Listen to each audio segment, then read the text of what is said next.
Break के बाद एक बार फिर आपका बहुत बहुत स्वागत। बजट पर लगातार महाकवरेज जारी है। मोदी सरकार 3.0 का पहला ये बजट, वित्त मंत्री निर्मला सीतारमण 7वीं बार बजट पेश करेंगी। तो सवाल ये है कि आखिरकार किनकी उम्मीदों पर खरा उतरेगा, क्योंकि आज प्राइम स्टार वित्त मंत्री निर्मला सीतारमण से लगातार उम्मीद हर वर्ग कर रहा है। आज उम्मीदों भरा दिन है, तो आखिरकार किसानों की उम्मीद क्या पूरी होगी? क्योंकि किसान यही मांग कर रहे हैं कि जो कृषि व्यवसाय है वो अब घाटे का सौदा हो गया है। क्या राहत, क्या रिफॉर्म्स, क्या नई स्कीम्स यहां पर लॉन्च की जा सकती है? इसके साथ साथ युवा भी कह रहे हैं कि रोजगार सृजन पर खास फोकस हो, चुकी कई चुनौतियां भी देखिए मोदी सरकार के सामने है, चाहे वो महंगाई हो या फिर रोजगार सृजन, क्या उसको भी यहां पर साधने की कोशिश बजट के जरिए होगी। तो वहीं व्यापारी, खासतौर पर खुदरा व्यापारी, छोटे व्यापारी भी कह रहे हैं, एमएसएमई सेक्टर भी उम्मीदों भरी निगाहों से कर रहा है इंतजार।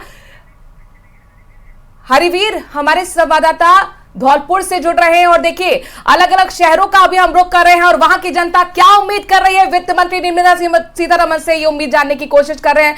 हरिवीर, आप मुझे लग रहा है कि किसी के घर पर हैं और घर पर भी एक बजट तैयार होता है जिसमें एलोकेट किया जाता है कि भाई शिक्षा पे इतना खर्च करना है, घर के राशन पानी पे इतना खर्च करना है, घूमने फिरने के लिए इतना खर्च करना है और इतनी बचत भी करनी है। बजट कुछ इसी तरीके का होता है।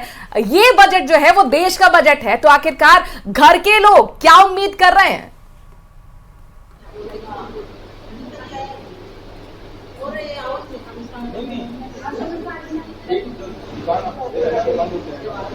हरिवीर, आपको ऑडियो मिल रहा है?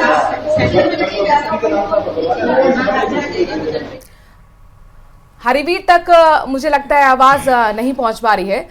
और भी हमारे साथ संवाददाता जुड़े हुए हैं, अशोक भाटी भी हमारे साथ जुड़े हुए हैं। अशोक, जरा आपके आसपास अगर लोग हों उनसे बात कीजिए, क्या उम्मीद कर रहे हैं आज बजट से?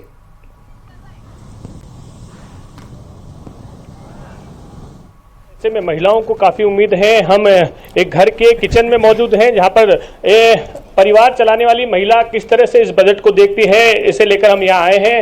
हालांकि क्या स्थिति रहती है ये देखने वाली बात है, लेकिन महिलाएं क्या सोचती है ये देखते हैं। आप किचन में, क्योंकि आप बाहर बिजनेस भी करती हैं और किचन में भी संभालती हैं, किस तरह की महंगाई को लेकर कोई निजात की उम्मीद है या फिर कैसा बजट चाहती हैं आप?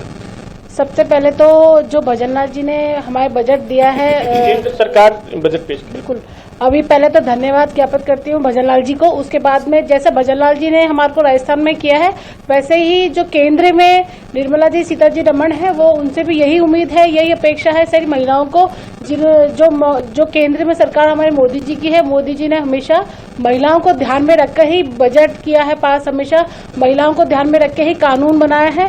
तो हमारा पूरी विश्वास है सारी महिलाओं को कि इस बार भी महिलाओं को ध्यान में रखकर ही जो हमारे जो निर्मला सीतारमण जी हैं वो महिला के हित में ही, जो महिलाओं के हित में जो पूरी पारिवारिक चीज होती है जिसमें से अनाज है, दालें हैं, कॉस्मेटिक है, शिक्षा है, आवासीय है, सभी में अच्छा वो पेश करेंगी बजट।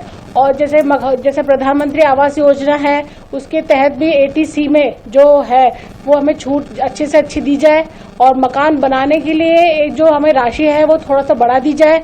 और उसके अलावा डॉक्यूमेंटल है, उसमें मोदी जी से हमारा यही है विनती कि इस बार हम चाहेंगे कि जो डॉक्यूमेंटल है, जो हमें जो आवास के लिए डॉक्यूमेंट होता है वो कम से कम हो और जो भी कार्रवाई हो कागजी स्तर पे ना होकर वास्तविक स्तर पे हो।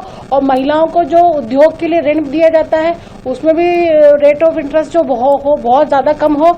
और जो जैसे मोदी जी ने भारत आटा निकाला है, भारत दालें निकाली हैं, तो उसमें और बढ़ोतरी की जाए, जब भारत दाल के अंदर वैरायटी बन जाए ताकि बच्चों को अच्छा पोषण मिल सके, एक महिला अच्छा पोषण में ध्यान रख के अपनी पूरी रसोई को व्यवस्थित कर सके।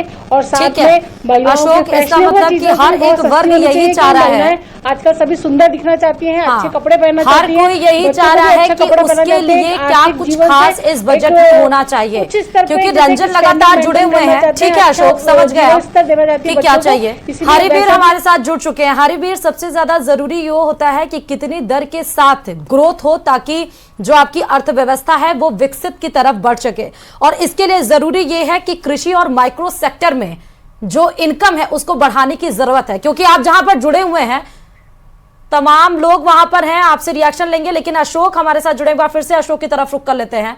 अशोक, आप कुछ बोलना चाह रहे हैं कि बजट को लेकर क्या और वहां पर लोगों की उम्मीदें हैं? जी जी बिल्कुल, युवा भी है हमारे साथ, जो महिला युवा हैं, किस तरह की इनको अपेक्षाएं हैं, क्या आप सोचती हैं किस तरह का बजट होना चाहिए, क्योंकि शिक्षा में आपको और बढ़ोतरी चाहिए होगी, किस तरह की सुविधाएं चाहिए होगी?